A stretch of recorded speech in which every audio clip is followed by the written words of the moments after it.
Ketika mengaduk minuman panas dengan sendok logam, kok bisa ya bagian ujung sendok yang kita pegang terasa panas?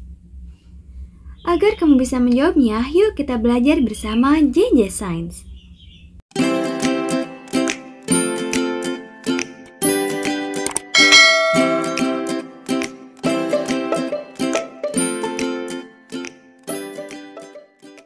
Assalamualaikum sahabat JJ Science. Pada video kali ini, kamu akan mengetahui cara perpindahan kalor. Wow! Sebelum kita lanjut, jangan lupa tekan tombol subscribe lalu aktifkan notifikasi loncengnya agar kamu update video pembelajaran terbaru lainnya. Let's go! Kalor berpindah dari benda yang bersuhu tinggi ke benda yang bersuhu lebih rendah. Bagaimanakah caranya? Yes, right. Kalor berpindah melalui 3 cara, yaitu konduksi, konveksi, dan radiasi. Apa perbedaan dari ketiganya? Yap, yang pertama, konduksi. Konduksi merupakan perpindahan panas melalui bahan tanpa disertai perpindahan partikel-partikel bahan tersebut. Misalnya, saat kamu menyetrika, setrika yang panas bersentuhan dengan kain yang kamu setrika. Kalor berpindah dari setrika ke kain. Perpindahan kalor seperti ini disebut konduksi.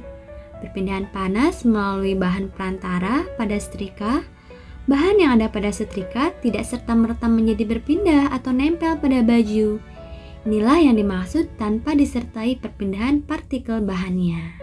Gitu ya. Contoh lainnya pada saat membeli bakso atau soto yang kuahnya panas. Mangkuknya juga akan terasa panas saat kita pegang. Oke, benda yang jenisnya berbeda memiliki kemampuan menghantarkan panas secara konduksi yang berbeda pula, atau istilah lainnya konduktivitas. Berdasarkan daya hantar kalor, benda dibedakan menjadi 2. Ada benda konduktor dan isolator. Konduktor adalah zat yang mempunyai daya hantar kalor dengan baik. Sebagai contoh adalah besi, baja, tembaga, aluminium, dan sebagainya. Artinya penghantar panas yang baik ya. Sedangkan isolator, zat yang mempunyai daya hantar kalor kurang baik, berarti penghantar panas yang kurang baik. Contohnya kayu, plastik, kertas, kaca, air, dan sebagainya. Kita dapat memperhatikan peralatan rumah tangga yang memanfaatkan konsep konduksi, misalnya setrika listrik, solder. Sedangkan untuk yang bersifat isolator, contohnya pegangan pada setrika, pegangan pada wajan, dan masih banyak contoh lainnya. Kalian dapat mencari contohnya sendiri ya. Cara perpindahan kalor yang kedua yaitu konveksi atau aliran. Merupakan perpindahan kalor pada suatu zat yang disertai juga dengan perpindahan partikel-partikel zat tersebut. Konveksi terjadi oleh sebab perbedaan massa jenis zat. Kamu bisa memahami peristiwa konveksi antara lain yang pertama, pada zat cair oleh sebab adanya perbedaan massa jenis zat, misalnya sistem pemanasan air dan sistem aliran air panas. Oke, kita tahu bahwa air merupakan konduktor yang buruk. Namun ketika air bagian bawah dipanaskan, ternyata air bagian atas juga ikut panas. Berarti ada cara perpindahan panas yang lain pada air tersebut, yaitu konveksi. Saat air bagian bawah mendapatkan kalor dari pemanas, partikel air memuai sehingga menjadi lebih ringan dan bergerak naik, dan digantikan dengan partikel air dingin dari bagian atas. Dengan cara ini, panas dari air bagian bawah berpindah bersama aliran air menuju bagian atas. Proses ini disebut konveksi. Pola aliran air membentuk arus konveksi. Yang kedua, pada zat gas oleh sebab perbedaan tekanan udara. Nih, contoh arus konveksi dapat kamu temui di pantai, berupa angin laut dan angin darat. Apa sih bedanya angin darat dan angin laut itu? Oke, jadi siang hari daratan itu lebih cepat panas daripada lautan. Kalor jenisnya kecil. Udara di atas daratan ikut panas dan bergerak naik digantikan oleh udara dari lautan. Dengan demikian, terjadilah angin laut. Sedangkan angin darat itu terjadi apabila daratan lebih cepat mendingin daripada lautan. Udara di atas lautan lebih hangat dan bergerak naik digantikan oleh udara dari daratan. Nah, ini ya, arusnya seperti ini pada gambar. Yang ketiga yaitu perpindahan kalor secara radiasi. Bayangkan saat kamu berjalan di tengah hari yang cerah, kamu merasakan panasnya matahari pada wajahmu.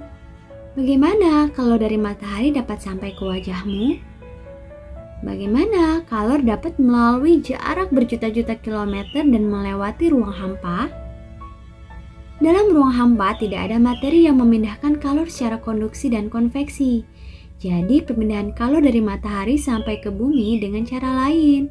Nah, cara tersebut dinamakan radiasi. Jadi radiasi adalah perpindahan kalor tanpa memerlukan medium. Contoh lainnya, kamu juga dapat merasakan akibat radiasi kalor saat kamu duduk dekat api unggun, kamu berada di sampingnya, kamu pun bisa merasakan hangatnya api tanpa langsung menyentuhnya. Inilah yang dimaksud perpindahan kalor tanpa memerlukan medium. Prinsip radiasi yaitu apabila suhu benda lebih dingin dari lingkungan, maka benda akan menyerap radiasi kalor dari lingkungan. Semakin rendah suhu benda, semakin besar pula kalor yang diterima dari lingkungan. Nah, ketika kita menjemur pakaian, maka pakaian yang berwarna gelap akan lebih cepat kering daripada pakaian yang berwarna.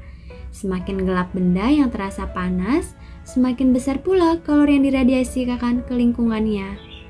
Semakin gelap benda yang terasa dingin, semakin besar pula kalor yang diterima dari lingkungannya. Asas Bragg berbunyi bahwa kalor pada benda yang bersuhu lebih tinggi sama dengan banyaknya kalor yang diterima benda bersuhu lebih rendah. Lalu, bisakah kita mencegah perpindahan kalor? Oke, perpindahan kalor baik secara konduksi, konveksi maupun radiasi dapat dicegah dengan cara mengisolasi ruangan tersebut. Contoh sederhananya dari penerapan cara ini adalah pada termos. Termos digunakan untuk menjaga suhu air agar tetap panas dengan cara mencegah perpindahan kalornya. Dinding termos dilapisi perak, tujuannya adalah untuk mencegah terhadap hilangnya kalor secara radiasi. Ruang hampa antara dinding kaca pada termos memiliki tujuan untuk mencegah perpindahan kalor secara konveksi. Nah, kurang lebih seperti itu ya. Oke, untuk menguji pemahaman, yuk kita tentukan jenis perpindahan kalor pada peristiwa berikut. Tentukan apakah secara konduksi, konveksi, atau radiasi. Oke, pernyataan pertama. Besi yang dibakar salah satu ujungnya, beberapa saat kemudian ujung yang lain terasa panas. Oke, konduksi, konveksi, atau radiasi? Iya, jawabannya adalah konduksi, karena perpindahannya melalui bahan, tanpa disertai perpindahan partikel bahan tersebut. Kedua, terjadinya angin darat dan angin laut. Masih ingat apa ini? Iya, konveksi ya. Sinar matahari sampai ke bumi, apakah lewat perantara? Enggak ya, berarti radiasi. Asap sisa pembakaran bergerak melalui cerobong dapur. Iya, konveksi disertai dengan perpindahan partikel zatnya ya, bergerak keluar. Air yang direbus bagian bawah mengalir ke atas. Iya, konveksi. Gelas kaca diisi air panas, bagian luar gelas ikut terasa panas. Iya, konduksi. Pakaian yang lembab disetrika menjadi kering. Konduksi. Oke. Semoga bermanfaat serta menambah wawasan.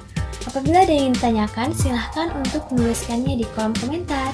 Insya Allah, Miss bantu untuk menjawabnya. Thanks for watching. Assalamualaikum.